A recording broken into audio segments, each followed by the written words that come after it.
আসসালামু আলাইকুম। প্রিয় বিরামপুরবাসী, আজ আমি অত্যন্ত গুরুত্বপূর্ণ একটি জননিরাপত্তা বিষয় নিয়ে কথা বলতে চাই।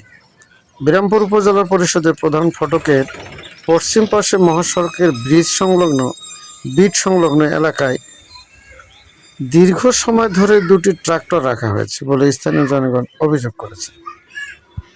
মহাসড়ক এমন একটি স্থান যেখানে প্রতিনিয়ত শত শত যানবাহন চলাচল করে। রাস্তার পাশে বা ঝুঁকিপূর্ণ স্থানে ভারী যানবাহন ফেলে রাখা হলে যে কোনো সময় বড় ধরনের দুর্ঘটনা ঘটতে পারে। আমরা সবাই জানি, দুর্ঘটনা ঘটার পর শোক প্রকাশ করার চেয়ে দুর্ঘটনার প্রতিরোধ করা অনেক বেশি গুরুত্বপূর্ণ।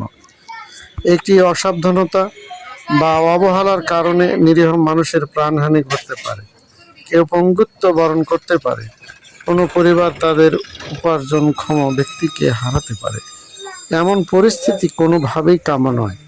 আমি স্থানীয় প্রশাসন, সড়ক ও জনপথ বিভাগ, আইন শৃঙ্খলা রক্ষাকারী বাহিনী, সংশ্লিষ্ট কর্তৃপক্ষের প্রতি বিনীতভাবে অনুরোধ জানাচ্ছি, বিষয়টি দ্রুত তদন্ত করে প্রয়োজনীয় ব্যবস্থা গ্রহণ করুন। যদি ট্রাক্টর দুটি অবৈধভাবে বা ঝুঁকিপূর্ণভাবে সেখানে রাখা হয়ে থাকে তাহলে সেগুলো দ্রুত অপসারণ করা হোক এবং ভবিষ্যতে যেন এমন ঘটনা না ঘটে সে বিষয়ে কার্যকর পদক্ষেপ নেওয়া হোক। জনগণের নিরাপত্তা নিশ্চিত করা রাষ্ট্রের অন্যতম মৌলিক দায়িত্ব। বিরামপুরের মানুষ একটি নিরাপদ সড়ক ব্যবস্থা প্রত্যাশা করে। আমরা চাই না কোনো দুর্ঘটনার পর দায়িত্ব নিয়ে আলোচনা হোক। আমরা চাই দুর্ঘটনা ঘটার আগেই প্রতিরোধমূলক ব্যবস্থা নেওয়া হোক।